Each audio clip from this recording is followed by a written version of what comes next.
नमस्कार दोस्तों, स्वागत है आप सभी का आपके अपने YouTube चैनल कारवा जिंदगी का पर और मैं हूं आपकी दोस्त मोहिता। दोस्तों, कहते हैं कि विश्वास, समर्पण और प्रेम में इतनी शक्ति होती है कि वो एक भक्त को अपने भगवान तक से मिला सकता है। इस प्रेम में इतनी शक्ति होती है कि इसी के चलते एक पत्नी यमराज से अपने पति के प्राण तक वापस ला सकती है। आप समझ ही गए होंगे कि मैं किसके बारे में बात कर रही हूँ। आज की इस वीडियो में मैं आपको वट सावित्री व्रत के बारे में बताने वाली हूँ। इस व्रत का क्या महत्व है, इसकी पूजा विधि क्या है और इससे जुड़ी हुई जो पौराणिक कथा है सावित्री और सत्यवान की, वो भी मैं आपको आज इस वीडियो में बताऊंगी। इसीलिए इस वीडियो को पूरा एंड तक देखें और अगर पसंद आए तो इसे लाइक कीजिए और मेरे चैनल को सब्सक्राइब करना ना भूलिए। दोस्तों, ज्येष्ठ मास की अमावस्या तिथि को वट सावित्री व्रत मनाया जाता है। इस दिन जो वट सावित्री व्रत है वो 10 जून यानी दिन गुरुवार को मनाया जाएगा। अमावस्या तिथि 9 जून को दोपहर 1:58 से शुरू होकर 10 जून दिन गुरुवार को शाम 4:22 तक रहेगी। इस दिन ना सिर्फ वट सावित्री व्रत है बल्कि शनि जयंती भी है और इस दिन सूर्य ग्रहण भी लगने वाला है। दोस्तों, शनि जयंती के ऊपर मैंने एक वीडियो बनाई है, वो उसका लिंक मैं आपको नीचे डिस्क्रिप्शन में दे दूंगी। आप चेकआउट कर सकते हैं कि इस दिन का क्या महत्व है और इस दिन आपको क्या कार्य करने चाहिए, क्या कार्य नहीं करने चाहिए। और जो सूर्य ग्रहण है, कहते हैं कि जब सूर्य ग्रहण लगता है तो उसका सूतक काल होता है जिसमें कि कोई भी शुभ या मांगलिक कार्य नहीं करने चाहिए।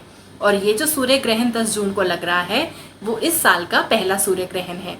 लेकिन सही बात यह है कि ये जो सूर्य ग्रहण है वो भारत में नहीं लग रहा बल्कि अमेरिका, यूरोप जैसे देशों में लग रहा है। तो जब वो उसकी जो छाया है वो भारत में नहीं पड़ रही है तो इसीलिए कोई भी सूतक काल नहीं है। इसीलिए आप पूरा दिन अपने मांगलिक कार्य, शुभ कार्य जो भी हैं, पूजा है, व्रत है, वो सब आप आराम से कर सकते हैं।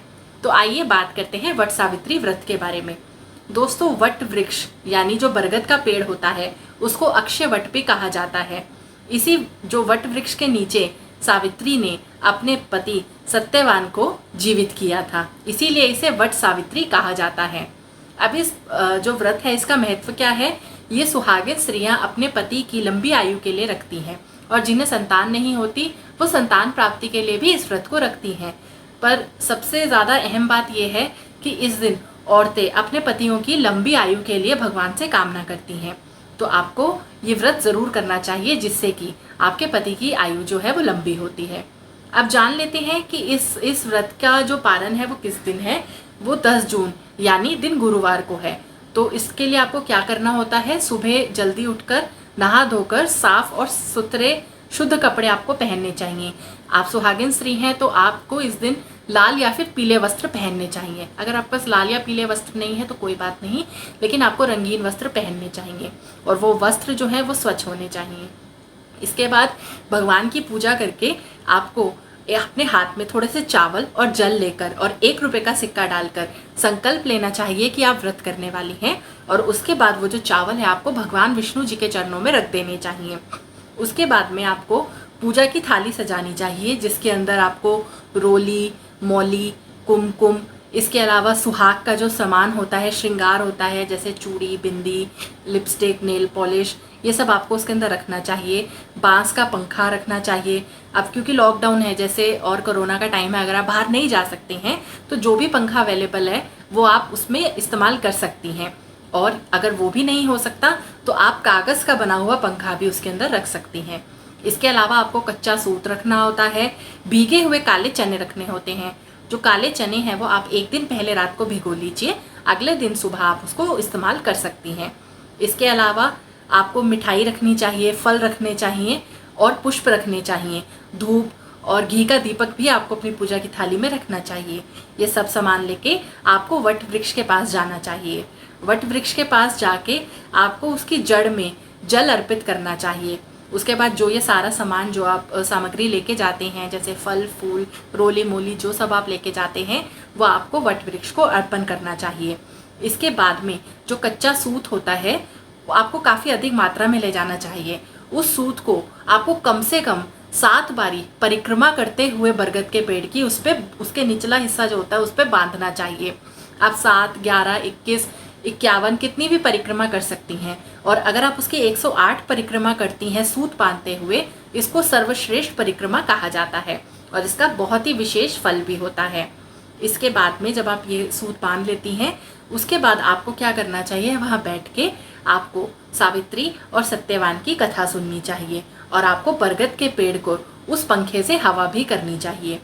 दोस्तों मान लीजिए अगर आप बरगद के पेड़ पर नहीं जा सकते हैं, अगर आप घर पे ही पूजा कर रहे हैं, तो आपको क्या करना चाहिए, आपको एक चौकी पर लाल कपड़ा बिछाकर त्रिदेव और त्रिदेवियों की मूर्ति या उनका जो चित्र है वो लगाना चाहिए।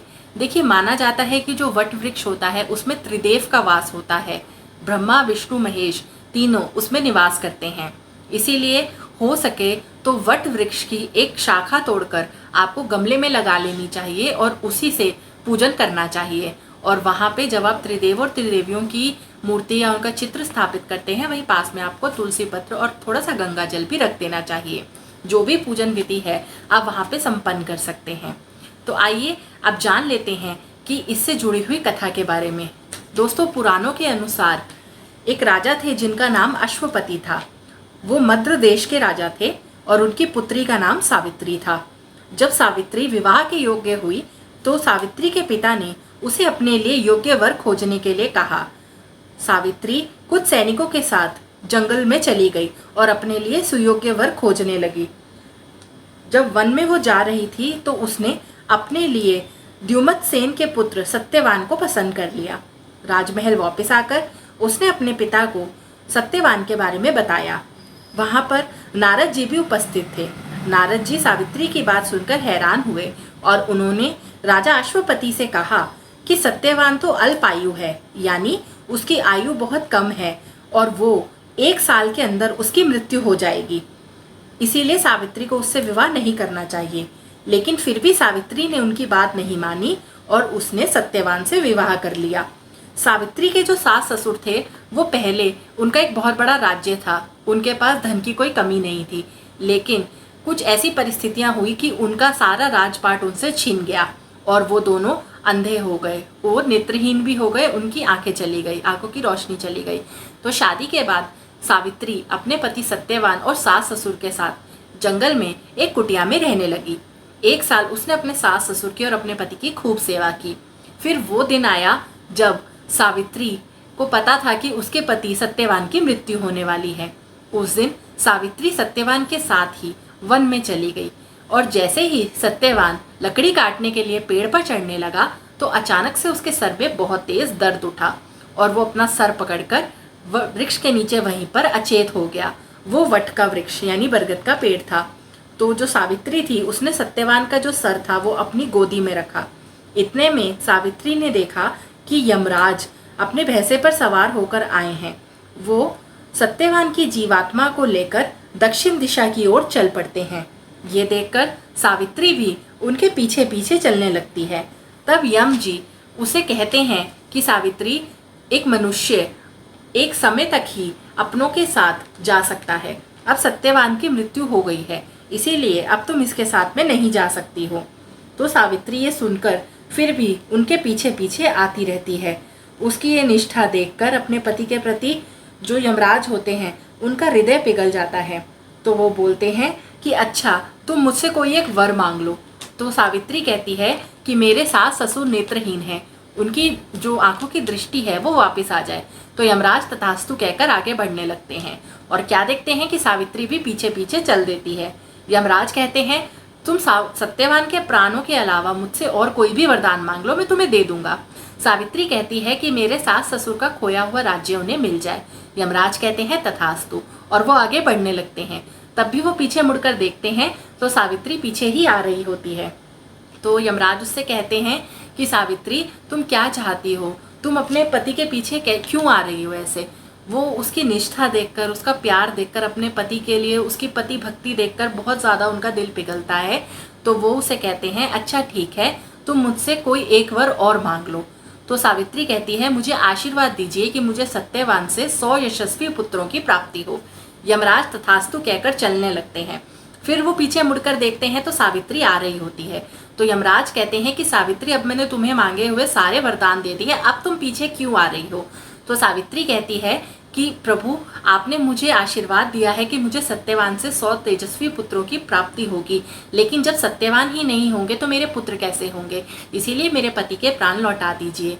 ये देखकर यमराज का दिल पिघल जाता है और वो सावित्री की बुद्धि से बहुत ज़्यादा प्रसन्न होते हैं और उसको सत्यवान के जो प्राण होते हैं वो लौटा देते हैं। सावित्री भागकर वट वृक्ष के पास जाती है तो वो क्या देखती है कि वहां पर सत्यवान जो है वो जीवित हो उठता है।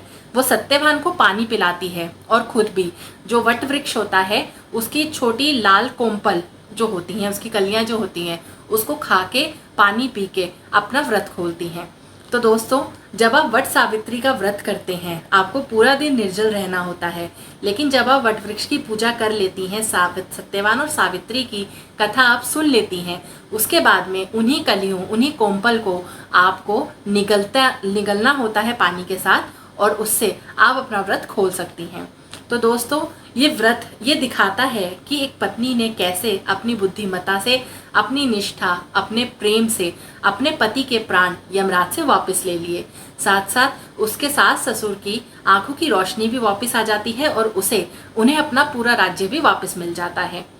तो दोस्तों, मैं उम्मीद करती हूँ कि आप सब भी सावित्री की कथा से बहुत ज़्यादा प्रेरित हुए होंगे और जब व्रत कर लेते हैं तो जो भी श्रृंगार का सामान होता है वो आपको किसी जो पंडिताइन होती हैं उनको आपको दान दे देना चाहिए, या फिर अगर आपके घर में कोई बड़े हैं, जैसे आपकी सास हैं या कोई बुजुर्ग आपके घर में लेडीज़ हैं, तो आपको उनके पैर छू के आशीर्वाद लेकर उनको ये सामग्री जो है वो दे देनी चाहिए। इससे आपका जो सुहाग है वो अखंड रहता है, हमेशा बना रहता है।